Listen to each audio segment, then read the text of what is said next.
Magandang gabi. Nagugutom ka ba? Sa mga opisina o ospital na laging gising sa gabi, ang vending machine ang matalik nating kaibigan. Isang pindot lang, may kape ka na, may biskwit ka pa.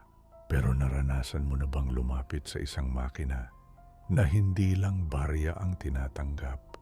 Yung tipong kapag wala kang barya, hihingi ito ng piraso ng iyong kuko, ng iyong buhok. O kaya naman ay ng isang alaala.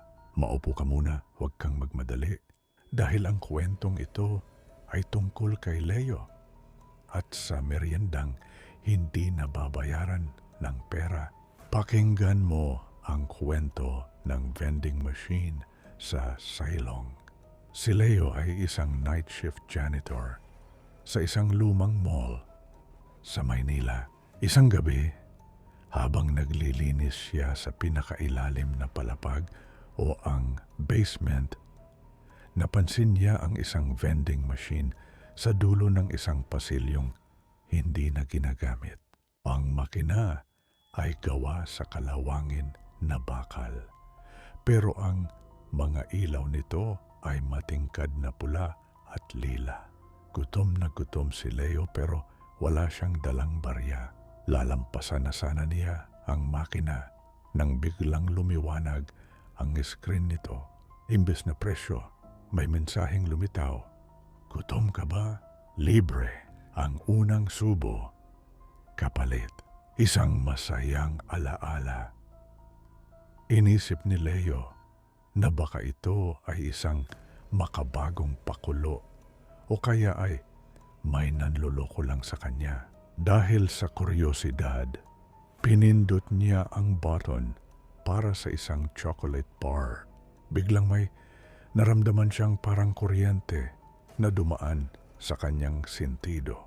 Sa isang saglit, nakalimutan niya kung ano ang pakiramdam noong unang beses siyang niregaluhan ng kanyang nanay noong bata pa siya. Ang alaalang iyon ay tila binura ng isang pambura. Lagapak na hulog ang chocolate bar. Nang kainin ito ni Leo, laking gulat niya dahil iyon ang pinakamasarap na pagkaing natikman niya sa buong buhay niya. Parang lahat ng pagod niya ay nawala. Gabi-gabi ay bumabalik si Leo sa vending machine. Noong una, maliliit na alaala lang ang hinihingi nito. Ang pangalan ng kanyang paboritong kanta, ang kulay ng unang bisikleta niya, ang mukha ng isang kalaro noong kinder. Pero habang tumatagal, nagiging mas matindi ang hinihingi ng makina. Pinindot ni Leo ang button.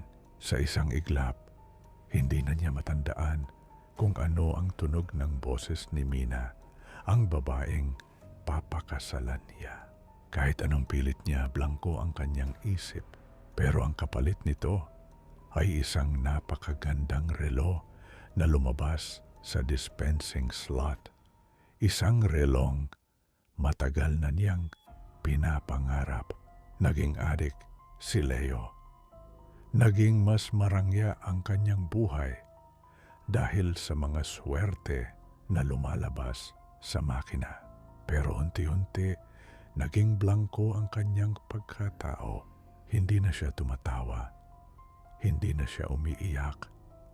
Dahil lahat ng emosyong iyon ay naibenta na niya para sa merienda at material na bagay. Hanggang sa dumating ang gabing, wala na siyang maibigay.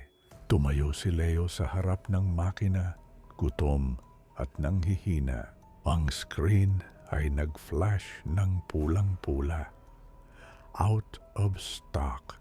New inventory needed. Price, your tomorrow. Dahil sa sobrang adiksyon at kawalan ng malay, pinindot ni Leo ang pinakamalaking button sa gitna.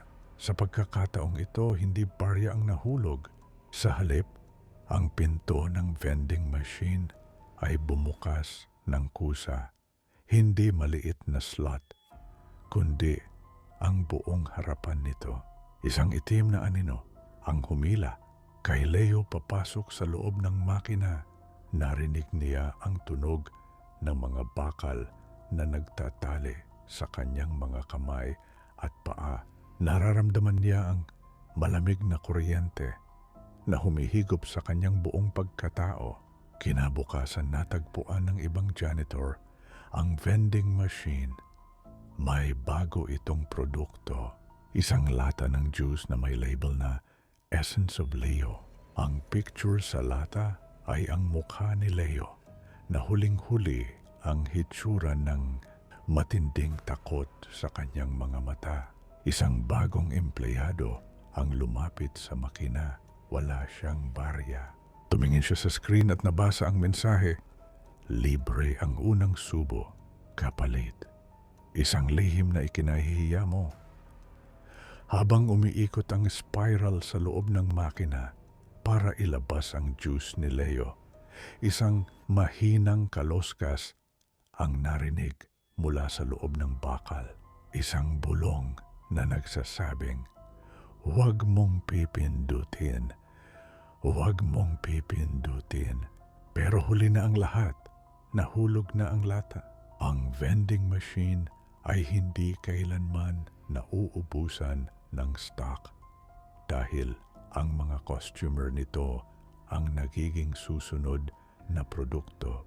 At sa bawat barya o buhay na kinukuha nito, lalong kumikinang ang mga ilaw nito sa dilim ng basement.